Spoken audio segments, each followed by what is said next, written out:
So a young man goes out who's been dating a young woman, and he does something that he never thought he would do. He spends what is in his mind an inordinate amount of money on something so small. And yet, it's so important to him to get this right, because he wants this ring with the stones that are a part of it to express that joy that he feels in her presence. And he wants her to, when he offers her this ring, for her to say yes. And he wants her to know that he wants to spend the rest of his life with her and no one else. And so he does this thing which he thought he would never do before. Or a teenager spends hours upon hours at a sewing machine, creating a costume that is one of her very favorite characters. And her friends say, well, but come on, come out and go do this with us. And she says, I don't have the money right now because I've got to have this right by the time this convention comes around so I can go and I can be with all these other people. And then she puts on her costume and she shows up at the festival. And everybody else comes up and they tell her about how much they love her costume, how much they love that character, and how much they love that story. And she's there with her people. And she's just radiant in that moment. That all the work and all the things that she's put into for this love of this character and the stories and the books that they came from, that she can share that little bit for that moment. Or perhaps there was a Texas Tech grad who on very short notice got bookage on a plane to Minneapolis and went and painted their face red and stood in a crowd and paid an incredible amount of money for a ticket because they thought this is a once-in-a-lifetime opportunity and I'm not going to miss this because this may not come around again. We do crazy things for the things that we love, right? We do crazy things for the things that we say, this is really, really important in the midst of my life. We invest in things, whether it's sports or academics or our job or our relationships or all kinds of things. We invest in them because they matter to us. And if we didn't invest in them, they wouldn't be as rich. They wouldn't be as full. And I think sometimes we,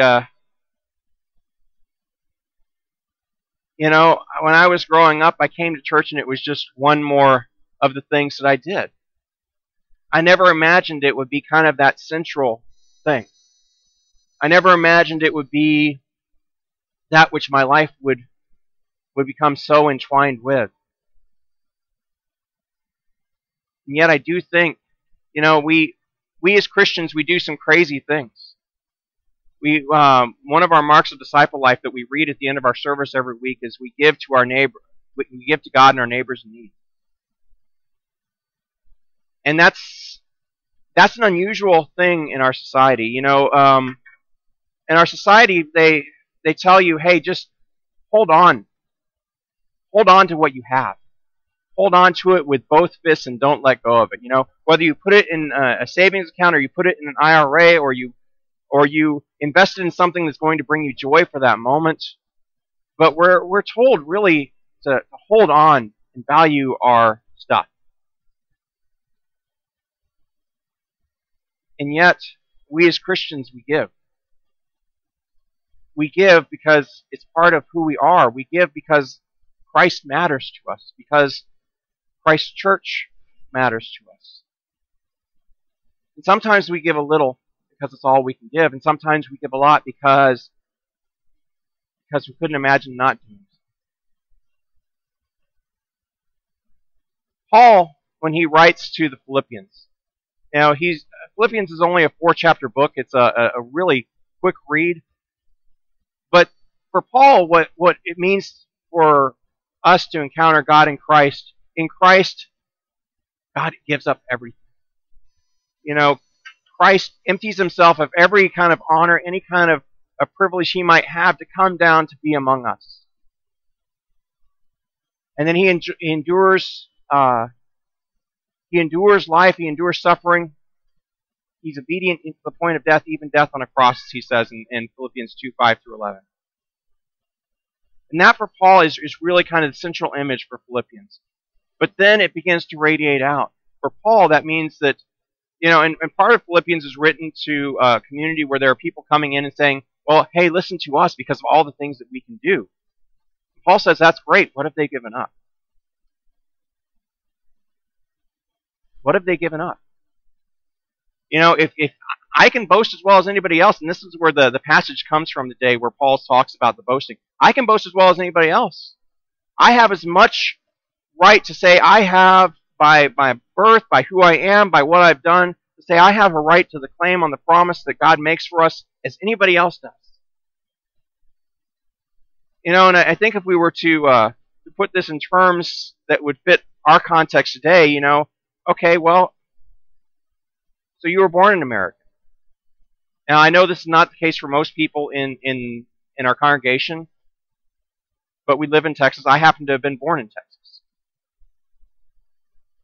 And, you could go on and list all the different things that, hey, here are all the things that I've done throughout my life. And Paul ultimately says at the end, but all these things, they're not worth it. They're rubbish. They're meaningless. All the things that we measure other people by, if we're saying this is what makes you the man or the woman you are, then you've missed the point. All of these are worthless when it comes to the comparison with Christ. See, for Paul, this is the pearl of great price that you sell everything for, or the treasure in a field that you know is there, and so you sell everything you have to go buy that field. This is what is at the center. This is what everything else revolves around. This is the sun in the center of the solar system where everything else revolves around it. And when we come to our scene in the Gospel of John today at Bethany, where Lazarus and Mary and Martha are there, and they're all there and they're all serving in their own ways. Lazarus is there at the table. Martha is doing what Martha does best. She serves. But Mary brings something that is very precious to her.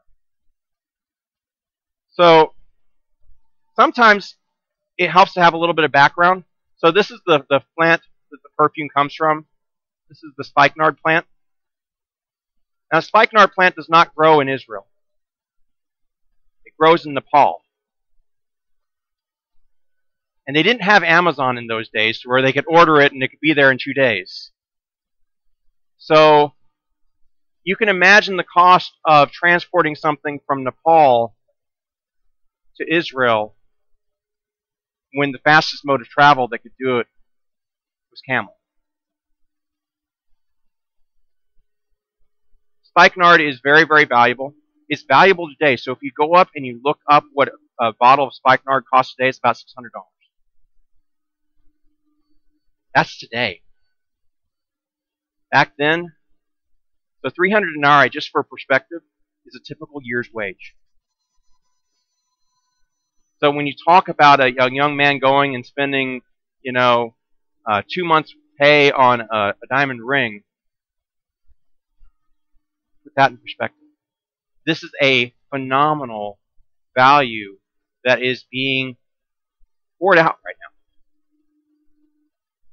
Now, Mary and Martha and Lazarus, we don't know how wealthy they were or how well off they were. They probably were not struggling.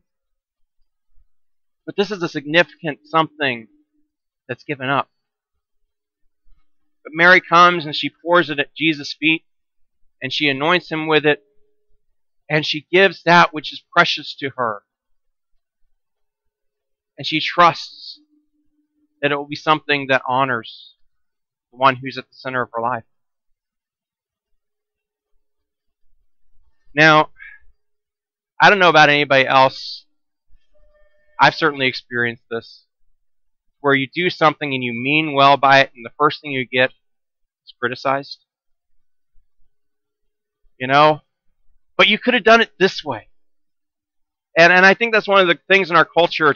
It's so easy to try to tear down what somebody else does. And, I remember, and I'll be honest, clergy are guilty of this too. So, not to speak too badly of my colleagues, but I was a part of a discussion group at one point. And Church of the Redeemer, which is a huge church in Kansas City, a Methodist church, was going through like a $60 million renovation. But they serve about 10,000 people. So, and there were a number of people saying, hey, how can they be spending this much money? Imagine what they could be doing with all this money. And we were getting ready to go into our renovation at the same time. And I said, okay, reality check. I serve a congregation that worships, 120, 150. We're going into a $1.2 million renovation. They're getting a budget, or they're getting a significant bonus for the congregation size that they have. It's very easy to say, hey, yeah, look at this and let's tear it down and let's say, this could be done that way. But,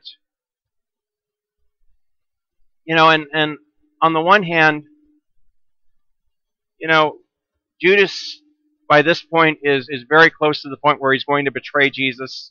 John inserts a little bit of the judgment of this is why Judas is making this criticism, but the reality is, I do think there are times where we see something and say, oh, look, they spent this amount of money, but it could have been done this way.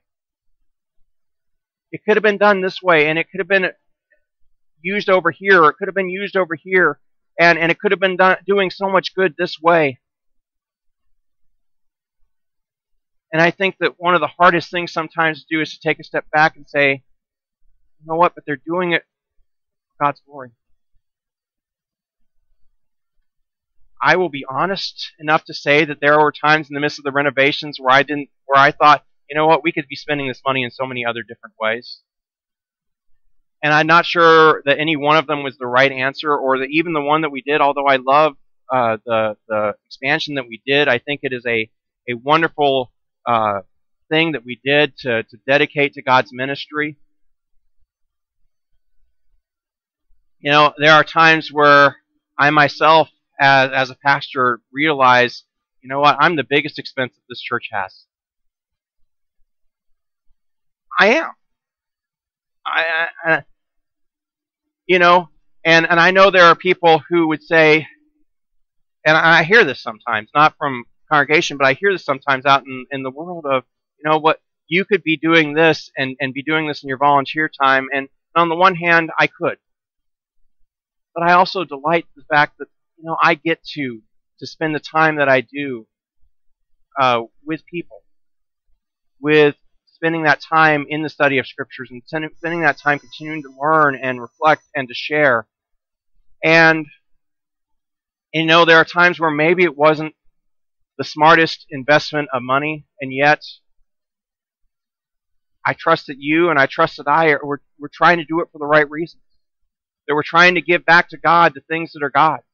And I think one of the things that happens sometimes in the midst of the world is, in a world where we're told to hold on to everything, one of the crazy things that we do as Christians is we learn to, or we try to, this practice of letting go, of giving, of saying, you know what, God, I'm going to commit this to you. Whether it goes to the church, whether it goes to those who are doing something on behalf of those who are poor, or whether it's through an organization, whether it's through, one of the things I give to every year is the seminary that I graduated from, because I think that gift of education is important. And one of the things I've learned in the midst of this time is that it also allows me to kind of put things back in their proper perspective. When I let go of some of this, it reminds me that everything I have is a gift from God. I can say, God, I trust. I trust there's going to be enough. I don't always know how that's going to work, and I trust me, I understand. I understand the realities that people work in, because I work in them too. We all have a house payment or rent of some type. Some of us have car payments. Some of us have student loans. Some of us have credit card payments. Some of us, like me, have payments for a student who's in college right now.